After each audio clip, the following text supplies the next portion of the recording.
बिहार का बजट जो है वो पेश किया गया है और ये सरकारी पन्नों पर झूठ और जुमलों की स्याही से लिखा हुआ भाषण जो है माननीय उप मुख्यमंत्री सम्राट चौधरी जी ने पढ़ा है, मगर इससे जमीनी सच्चाई कुछ और है, वास्तविकता कुछ और है। और पूरी तरीके से जब हम लोगों की सरकार 2015 में महागठबंधन की थी, उस जमाने से ही ये बात पुरानी बातें दोहराई गई है। हर ब्लॉक में स्टेडियम बनेगा। शायद इनको स्टेडियम की परिभाषा समझ में नहीं आती है। आज तक 10 सालों में या इतने सालों में आज तक जो है किसी भी प्रखंड में ढंग का स्टेडियम आज तक नहीं बना है।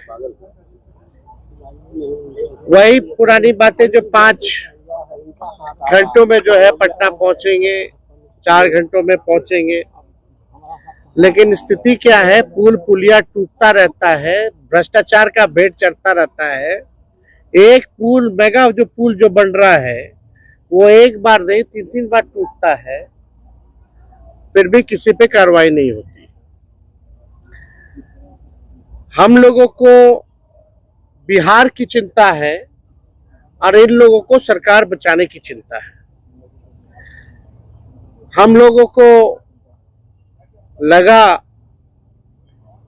कि इस आखिरी बजट में जो इस मौजूदा सरकार जो एनडीए की सरकार है नीतीश कुमार जी के नेतृत्व में, ये इन लोगों का आखिरी बजट है। अब ये लोग दोबारा सत्ता में आने वाले लोग नहीं।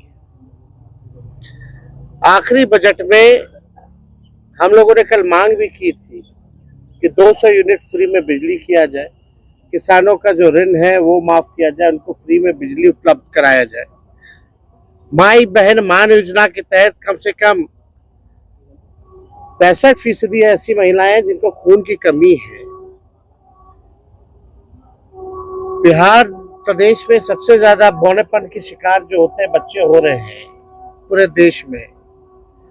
इनको कम से कम 2500 रुपया प्रति माह जो है वो दिया जाए। हम लोगों की मांग थी कि गैस सिलेंडर को जो है 500 रुपया कर दिया जाए। वृद्धा पेंशन, विधवा पेंशन, दिव्यांगों का पेंशन 400 से बढ़ा करके ये 1500 रुपए कर दे। लेकिन इसमें कहीं भी इस मौजूदा बजट में इस एनडीए की सरकार ने ध्यान नहीं दिया। लेकिन आखिर कब तक नहीं करेंगे? हम लोग हमेशा इस लड़ाई को लड़ेंगे और इनसे जो है नाक रगड़वा करके भी करवाना पड़े तो महिलाओं के खाते में उनको आर्थिक न्याय दिलवाने का काम हम लोग जरूर करेंगे। आप बताइए, 3,17,000 करोड़ का बजट इन्होंने बताया है भाई। 3,17,000 करोड़ का। टेक्निकल हम बात अगर पूछे तो सरकार को रेवेन्यू तो आ ही नहीं रहा, राजस्व तो मिल ही नहीं रहा, तो ये अचानक से 3,17,000 कैसे पहुंच गया? जब बिहार को रेवेन्यू ही नहीं आ रहा है तो ये 3,17,000 कैसे पहुंच गया? बात है कि ये इन्फ्लेटेड बजट है। बढ़ा चढ़ा करके अगर बोलना ही था तो 3 लाख का, ये लोग 5 लाख बोल देते हैं, 5 लाख करोड़ करेंगे, तो इसका कोई मतलब नहीं है। पिछले बार भी जो बजट में इन लोगों ने घोषणा किया था, कौन सा काम जो है इन लोगों ने पूरा करने का काम किया है? पूरी तरीके से जो है धरातल पे कुछ नहीं नजर आ रहा।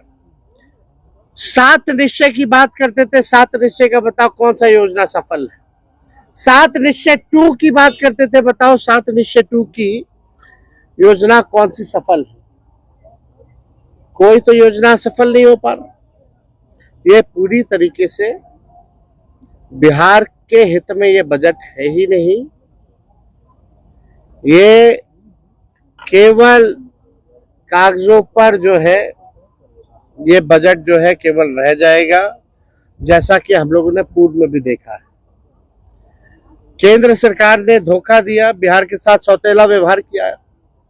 आप बताइए बिहार में साक्षरता को बेहतर करेंगे कैसे, इस पे बजट में कोई प्रावधान नहीं है, बल्कि बिहार साक्षरता के मामले में सबसे फिसड्डी राज्य है। प्रति व्यक्ति आय बिहार सबसे पीछे है पूरे देश में। प्रति व्यक्ति निवेश बिहार जो है सबसे पीछे है। किसानों की आय में सबसे पीछे है। सबसे ज्यादा पलायन बिहार में है। सबसे ज्यादा गरीबी और बेरोजगारी बिहार में है। कहीं कारखाने खोलने की बात नहीं कही गई, कहीं फैक्ट्री लगाने की बात नहीं कही गई। कहीं भी आप देखिएगा नौकरी रोजगार कैसे नौजवानों को उपलब्ध कराएंगे इसकी बात नहीं की गई। कैसे पेपर लीक रोकेंगे इसकी बात कहीं नहीं कही गई।